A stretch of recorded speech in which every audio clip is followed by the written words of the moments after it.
বাংলাদেশ জাতীয় ফুটবল দলের coach Cabrera একজন বিতর্কিত ব্যক্তি। ওনার কারণে মূলত ভারতের সাথে এশিয়ান যে বাছাই পর্বে প্রথম ম্যাচটি বাংলাদেশ খেলল, সেই ম্যাচে গোলশূন্য ড্র হয়েছে। অথচ এই ম্যাচটাতে বাংলাদেশ জয়লাভ করার মাধ্যমে পূর্ণ পয়েন্ট পেতে পারত। সেটা হয়ে ওঠেনি, একটাই কারণ কোচ ক্যাবরেরার একগুঁয়েমি এবং কোচ ক্যাবরেরার ইগোর কারণে। যখন সৌদি আরবের জেদ্দাতে বাংলাদেশ ফুটবল টিম একটা ক্যাম্প করেছিল, সেখানে বিদেশিকে ফুটবলারদের মধ্যে ফাহমিদুলকে আসতে বলা হয়েছিল এবং এই কোচ ক্যাবরেরা তিনি নিজেই ইনভাইট করেছিল ফাহমিদুলকে। ফাহমিদুল কোচ ক্যাবরেরার ইনভাইট গ্রহণ করে এবং তিনি সৌদি আরবের জেদ্দাতে অনুশীলন ক্যাম্পে যোগদান করেন। পরবর্তীতে সেখানে একটি প্রস্তুতি ম্যাচ অনুষ্ঠিত হয়। সেই প্রস্তুতি ম্যাচে ফাহমিদুল একাই 3টি গোল করে। ফাহমিদুলের অসাধারণ ড্রিবলিং, পাসিং এবং ক্ষিপ্রতা দেখে সকলেই মুগ্ধ হয়েছিল। সকলেই বুঝতে পেরেছিল যে এই ফাহমিদুলকে যদি ভারতের বিরুদ্ধে স্ট্রাইকার হিসেবে নামানো যায়, তাহলে অবশ্যই ফাহমিদুলের দ্বারা 2-1টি গোল নিয়ে তুলে নেওয়া সম্ভব হবে।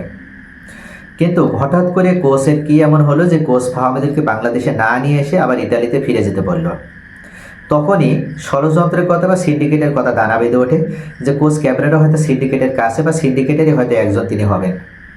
এ সকল কারণে পরবর্তীতে জানা যায় যে আসলে কোচ ক্যাবরেরার সাথে ফাহমিদুলের একটু মনোমালিন্য হয়, যে মনোমালিন্যের কারণে বা ফাহমিদুল একটা কথা বলে, যে কথায় কোচ ক্যাবরেরা ক্ষুব্ধ হন এবং এই ক্ষুব্ধ হওয়ার কারণে তিনি ফাহমিদুলকে ফিরে যেতে বাধ্য করেন।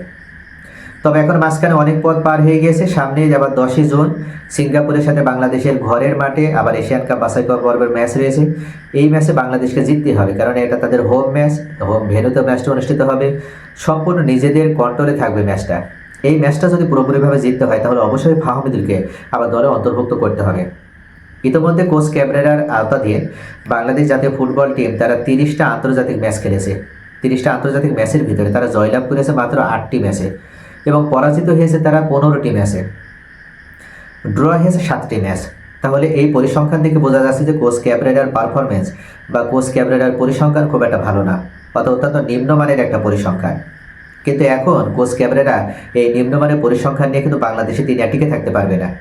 এতদিন কোচ ক্যাবরেরার কাছে বিশ্বমানের কোনো ফুটবলার ছিল না, কিন্তু এখন কোচ ক্যাবরেরার কাছে ইংলিশ প্রিমিয়ার লিগ খেলা হামজা চৌধুরী রয়েছে।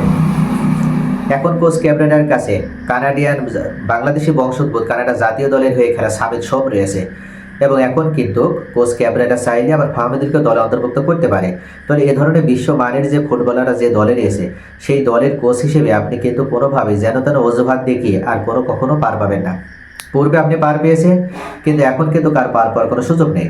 তাই কোচ ক্যাবরেরার দিন যে ঘনিয়ে আসছে বা তার যে সমাপ্ত হয়ে আসার সময় এসেছে, তার যে ক্যারিয়ার শেষের দিকে, বাংলাদেশের কোচিং স্টাফ হিসেবে তার যে ক্যারিয়ার শেষের দিকে, সেটা সহজেই অনুমান করা যাচ্ছে। তবে কোচ ক্যাবরেরা যদি ভালোভাবে তার ছেলেদেরকে আবার গড়ে তুলতে সক্ষম হয়, তাদেরকে ইন্সপায়ার করতে পারে এবং যদি এশিয়ান বাছাই পর্ব উত্তীর্ণ হওয়ার মাধ্যমে যদি এশিয়ান কাপ টুর্নামেন্টে তারা যদি অংশগ্রহণ করতে পারে, তাহলে কোচ ক্যাবরেরার ভবিষ্যৎ আবার নিশ্চিত হবে বাংলাদেশ জাতীয় দলের হয়ে তিনি দীর্ঘদিন থাকার সুযোগ পাবেন। কিন্তু ব্যর্থতা মানে কোচ ক্যাবরেরাকে ছিটে ফেলা হবে, এই বিষয়টি অবশ্যই কোচ ক্যাবরেরাকে বুঝতে হবে এবং ওনাকে এই বিষয়টি মাথায় নিয়ে এখন কিন্তু ওনাকে খেলা পরিচালনা করতে হবে।